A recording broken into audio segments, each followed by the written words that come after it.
Babiyahe papuntang Czech Republic si Justice Secretary Frederick Vida para iproseso ang pagpapauwi kay dating Congressman Zaldico. Ayon po sa source ng GMA News, sa Embahada ng Portugal doon, wala pang Portuguese passport si Ko.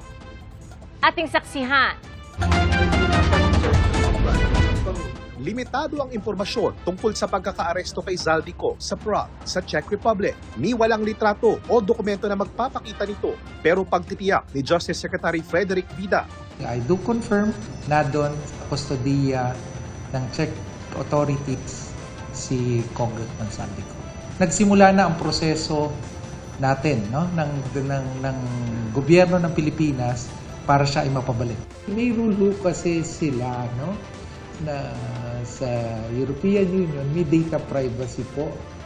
So wala pong dokumento, wala po na picture na makakapag-confirm. Meron po kasing gano'n.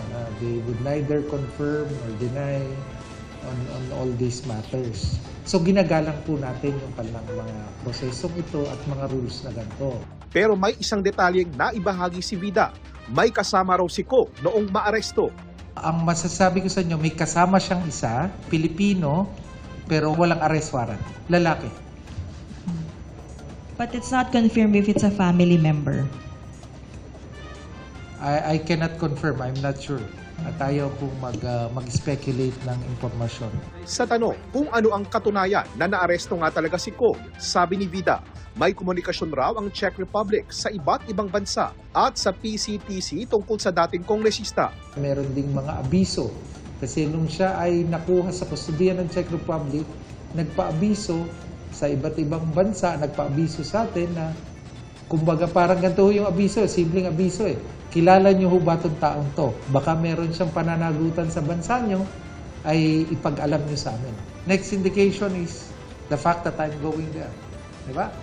The fact that they're entertaining overtures of our ambassador to the Czech on this matter.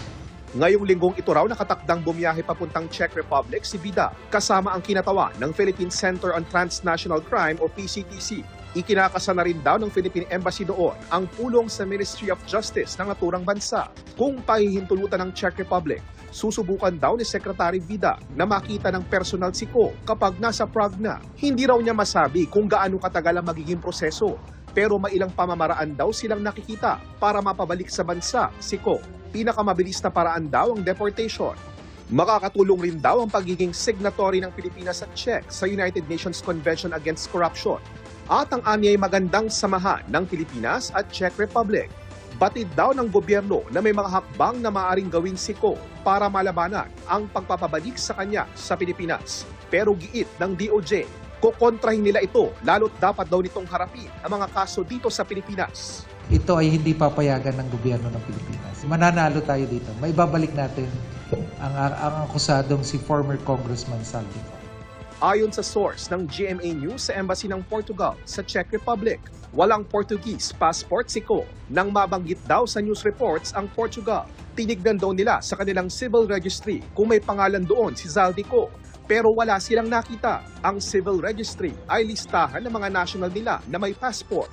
Wala rin daw coordination sa kanila ang Czech Republic o Pilipinas tungkol dito. Hindi naman masagot ng embahada kung may golden visa si Ko dahil residency status daw ito. Binigyang diin naman ni Ombudsman Crispin Remulla, importanteng madala sa Pilipinas si Ko.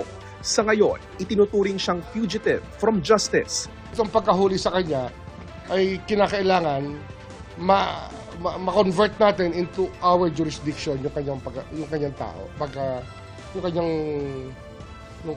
Yung kanyang pagkatao, makuha natin dito. Yung kanyang status as a fugitive ay mapalitan na within our jurisdiction na. That's the first thing that we are concerned with. That's why when we were told that the Executive Department is sending a delegation there, syempre natuwa naman kami. Sa email na pinadala sa GMA News, sinabi ni Ministry of Justice ng Czech Republic na hanggang hindi pa tiyak ang status ng kaso ni Ko, hindi pa sila magbibigay ng anumang detalye. May coordination na raw sila sa kanilang Ministry of Interior at Czech Police. Sa pagtatanong naman ng GMA News sa head ng Press Department ng Czech Police, kinumpirma niya na nagkaroon ng intervention. Pero wala raw siyang espesipikong impormasyon dahil hindi sila gumawa ng investigasyon ukol dito, kundi ang kanilang Ministry of Justice. Tinanong din ng GMA News ang German Border Police pero hindi raw nila kukumpirmahin o itatanggi ang impormasyon.